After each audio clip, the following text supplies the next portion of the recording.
Hello students, welcome back to my channel. तो आप सभी का पायल एजुकेशन चैनल में बहुत बहुत स्वागत है। तो आज मैं आपको एक बिग अपडेट देना चाहती हूँ कि जो अलीगढ़ मुस्लिम यूनिवर्सिटी के लिए जो बच्चे इंतज़ार कर रहे थे फॉर्म का, वो स्टार्ट हो चुका है। तो जल्दी से हम इसकी पूरी डिटेल्स देख लेते हैं। अगर आप चैनल पर नए हैं तो सब्सक्राइब और लाइक ज़रूर करें। देखिए स्टूडेंट्स, AMU जो यूपी से जो बच्चे, अलीगढ़ मुस्लिम यूनिवर्सिटी से बच्चे जो BSc नर्सिंग करने वाले हैं, उनके लिए कुछ बिग अपडेट रहेगी। वहाँ से आप 2 कोर्सेज कर सकते हो, BSc नर्सिंग और पैरामेडिकल। बट उसके लिए क्या क्या एलिजिबिलिटी है उसको मैं पहले बता दूँ। BSc नर्सिंग अगर करने चाहते हो तो आपके पास 12th बायो होनी चाहिए, पैरामेडिकल में भी 12th बायो होनी चाहिए। बॉयज़ और गर्ल्स दोनों ही जो है कर सकते हैं यहाँ पर, और यहाँ पर भी बॉयज़ और गर्ल्स दोनों कर सकते हैं। लेकिन BSc नर्सिंग में जो है यूपी के सिर्फ कैंडिडेट्स, इन दोनों कोर्सेज में सिर्फ यूपी के कैंडिडेट्स ही जो है अप्लाई कर सकते हैं। और एज जो होनी चाहिए वो 17 से 35 आपकी होनी चाहिए। ठीक है, अब ये देख लीजिए कि अगर आप BSc नर्सिंग करना चाहते हैं यूपी AMU 2026 में, तो वहाँ पर BSc नर्सिंग के लिए सिर्फ एक ही कॉलेज है जिसमें सिर्फ 55 सीट है, मतलब सिर्फ 55 सीट है। ठीक है, 55 सीट है। और पैरामेडिकल का अगर आप कोर्स करना चाहते हो तो वहाँ पर भी सिर्फ एक ही कॉलेज है, वो भी 120 सीट्स हैं। तो आई थिंक यहाँ पर सीट्स कम है। तो आप ज़रूरी नहीं कि ये फॉर्म भरें, देखिए भर भी सकते, नहीं भर सकते, आपकी मर्जी है।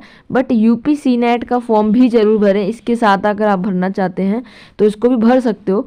यूपी CNET में इसलिए भर सकते हो क्योंकि यहाँ पर आपको जो है 22,000 कम से कम जो है, या 20,000 सीटें जो है यहाँ पर बहुत होती हैं। ठीक है, इसमें सीट कम है क्योंकि एक एक कॉलेज है, इसकी वजह से यहाँ पर जो है सीट्स कम देखने को मिल रही हैं। नेक्स्ट अगर मैं बात करूँ इसका फॉर्म कब स्टार्ट हुआ है, तो भाई 2 फरवरी से इसका फॉर्म जो है स्टार्ट हो चुका है।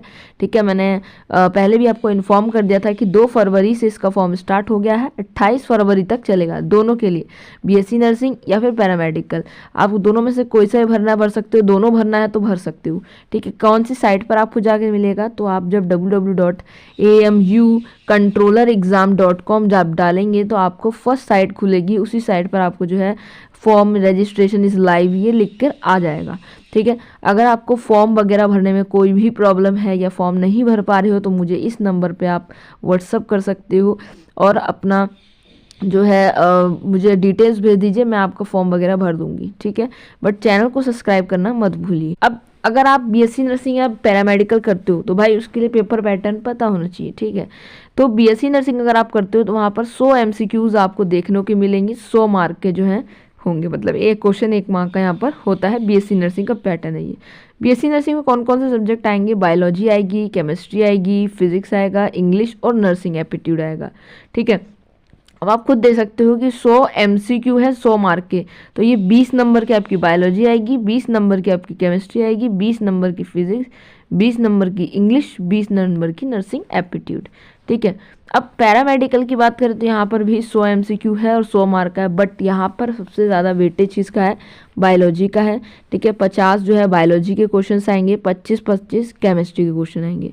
ठीक है, अब कई बच्चों को ये समझ नहीं आ रहा कि नेगेटिव मार्किंग है कि नहीं है दोनों में, तो वो मैं आपको बताती हूँ। देखिए स्टूडेंट, इसका एग्जाम दोनों का कैसे होने वाला है। BSc नर्सिंग का ऑब्जेक्टिव टाइप होगा, पैरामेडिकल का भी ऑब्जेक्टिव टाइप होगा। इसमें OMR शीट पे होंगे, इसमें भी OMR शीट पे एग्जाम होगा। सेंटर जो है वो अलीगढ़ में ही पड़ता है, याद रखना, अलीगढ़ में ही सेंटर पड़ेगा। आप यूपी में कहीं से भी हो, लखनऊ, उत्तर प्रदेश, कहीं भी हो, उसमें आपको अलीगढ़ में आकर ही एग्ज़ाम देना पड़ेगा। इसमें नेगेटिव मार्किंग जो है BSc नर्सिंग वाले में नहीं होती है, बट नेगेटिव मार्किंग जो है पैरामेडिकल कोर्स में आपके होगी। कितनी होगी, 1/4 जो है इसमें नेगेटिव मार्किंग होने वाली है। तो मैंने इसलिए पूरा डिफ्रेंशिएट आपको दोनों करके समझा रखा है कि हाँ ये BSc नर्सिंग के लिए आप ये चीज़ें हैं, पैरामेडिकल के लिए ये चीज़ें हैं। तो मैंने आपको पूरा जो है एग्ज़ाम का डिटेल दे दिया है, क्या है, कौन एलिजिबल है, कितने क्वेश्चंस आने वाले हैं, क्या पैटर्न है। तो सब चीज़ आपको समझ में आ चुकी होगी। अगर कोई प्रॉब्लम है या फिर कुछ आपको क्वेश्चंस पूछने हैं तो आप कमेंट में मुझे क्वेश्चंस पूछ सकते हैं, मैं उसका रिप्लाई ज़रूर दूंगी। बट आप चैनल को सब्सक्राइब ज़रूर कर लीजिए।